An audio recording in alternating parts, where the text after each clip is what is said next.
Olá, oitavo ano, sejam bem-vindos a mais uma videoaula de Matemática 1, comigo, professor Humberto. Na videoaula de hoje, nós vamos falar sobre equações do segundo grau. Falamos aí sobre a equação do primeiro grau, resolução, raízes, sistema, né?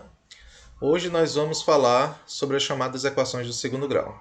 E para iniciar as equações do segundo grau, nós vamos direto aqui a uma situação problema. No centro da praça representada a seguir, foi construído um jardim com formato de quadrado, cuja área é 9 metros quadrados. Então nós temos aqui um jardim, né? No centro do jardim, na praça, no centro da praça, um jardim no formato de quadrado, cuja área é 9 metros quadrados. Tá? Qual é, em metros, a medida de cada lado desse jardim? Turma, nós sabemos que para se determinar a área de um quadrado, basta multiplicar o comprimento pela largura. O que no caso as medidas são iguais. Então basta pegar uma medida e elevar ao quadrado. Tá? Então a gente reduz o nosso problema à seguinte questão. Qual é o valor que é elevado ao quadrado, ou multiplicado por ele mesmo, que é a mesma coisa, vale 9, tá? Então nós temos aqui, ó, o lado do jardim, comprimento mede x, a largura também mede x, igual a 9. Quando eu multiplico x por x, eu tenho x ao quadrado igual a 9, tá? Nesse tipo de equação, observe que o maior expoente que nós temos aqui é o expoente 2. Por isso mesmo, essa equação é chamada de equação do segundo grau. Tá? Ou equação de grau 2 em x. É a mesma coisa. A equação do primeiro grau, nós tínhamos uma raiz ou uma solução. Já na equação do segundo grau, nós poderemos ter até duas soluções, duas raízes ou duas soluções. Tá? O número de soluções aumenta de acordo com o grau da equação. Tá ok, turma? Isso quer dizer que eu posso ter até dois valores que é elevado ao quadrado de 9. Professor, só consigo pensar em um valor, que é 3. 3 ao quadrado vale 9. Pronto. Mas você deve raciocinar da seguinte forma também. Se eu pegar o 3 negativo e elevar ao quadrado, base negativa elevada ao quadrado, a resposta é positiva. Então, menos 3 ao quadrado também dá 9. Tá? Então, nós teremos aí duas soluções, uma positiva e outra negativa. Tá?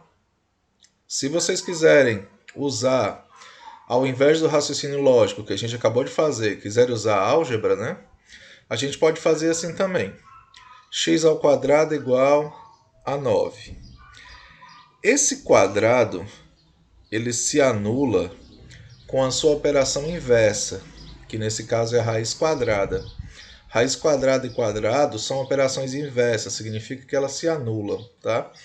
Então, se eu pegar o primeiro membro e levar ao quadrado, eu vou anular o quadrado com a raiz quadrada. Mas, se eu coloco uma raiz quadrada no primeiro membro, obrigatoriamente também tem que colocar uma raiz quadrada no segundo membro, tá? Só que não é só uma raiz quadrada, é mais ou menos uma raiz quadrada. Por que mais ou menos, professor? Porque, como eu expliquei antes, essa raiz pode ser positiva ou ela pode ser negativa. Então, nós vamos obrigatoriamente colocar esse símbolo de mais ou menos, tá? Cancela a raiz com o quadrado, sobra x. E a raiz quadrada de 9 dá 3. Tá? Então, nesse caso, nós teremos duas raízes. Nós teremos uma raiz que a gente pode chamar de x1, x', tanto faz. 3 negativo.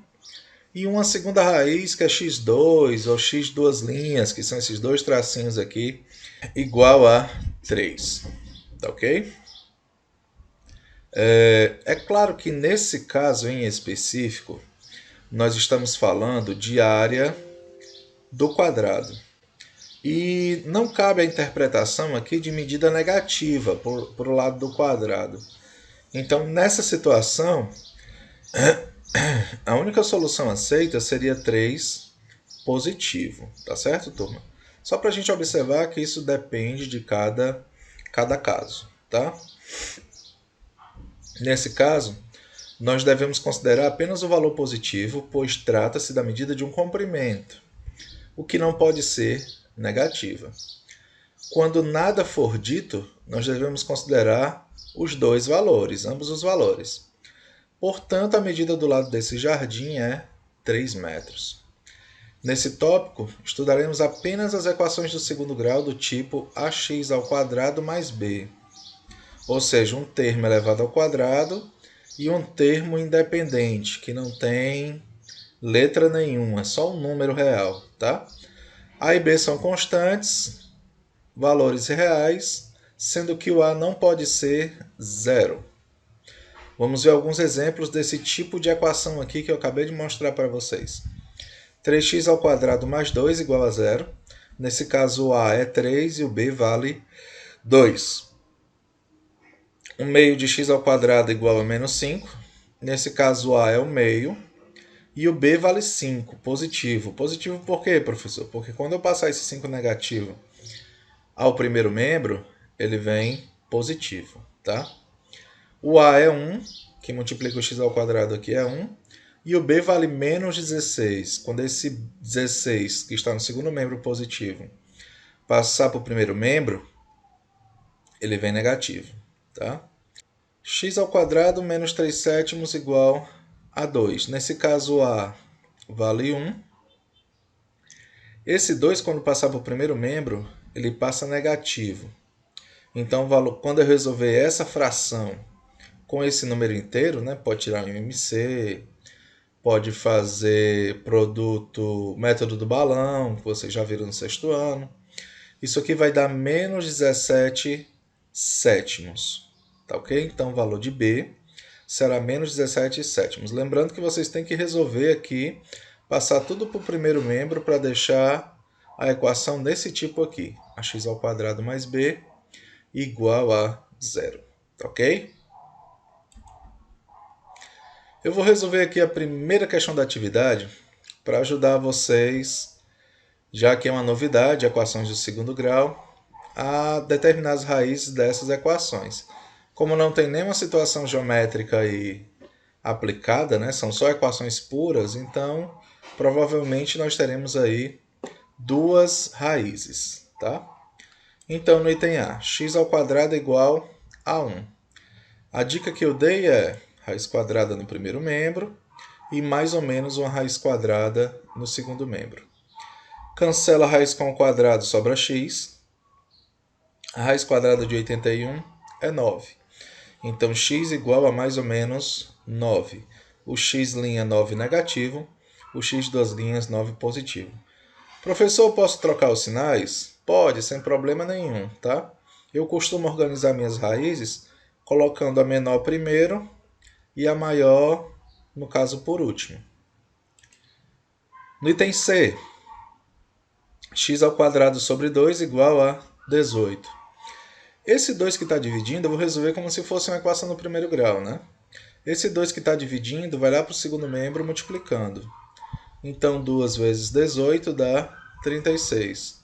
Chegando aqui, raiz quadrada no primeiro membro, mais ou menos raiz quadrada no segundo membro. Cancela a raiz quadrada com o quadrado, sobra x.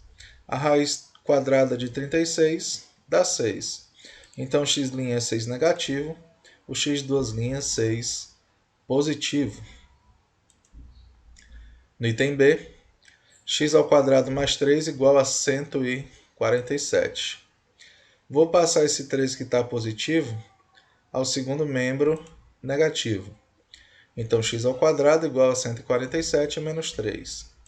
147 menos 3 dá 144.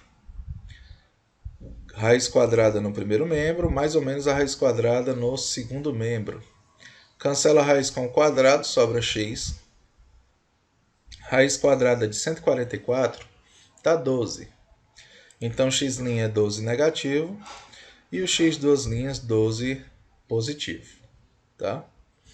E no item D, 4x ao quadrado igual a 196. O 4 que está multiplicando x ao quadrado vai passar dividindo o 196. Então, x ao quadrado igual a 196 dividido por 4.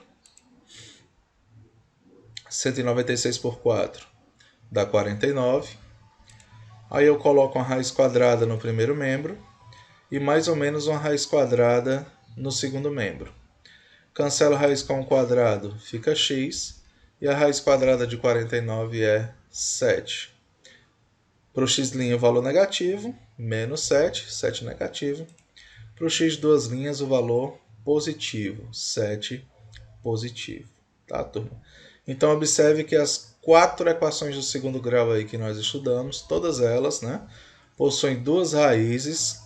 E se vocês observarem melhor, essas raízes são sempre opostas, né? O que eu quero dizer com isso? São o mesmo valor, mas com sinais diferentes, uma positiva e outra negativa. Isso sempre vai acontecer, professor? Pessoal, sempre que a equação for desse tipo, ax ao quadrado mais b, né? Onde eu tenho aí o coeficiente de x ao quadrado e um termo independente, tá? As raízes serão opostas, tá? Elas terão aí, no caso, valores iguais em módulo, mas sinais diferentes, tá ok? Esse, na verdade, é um tipo específico de equação de segundo grau. As equações do segundo grau mesmo, completinha, bonitinha, nós só vamos estudar no nono ano, tá? Lá no nono ano nós vamos estudar praticamente tudo, né, o máximo que a gente puder sobre equações do segundo grau, tá? E essa foi a nossa aula de hoje, turma. Um abraço para vocês e até a próxima.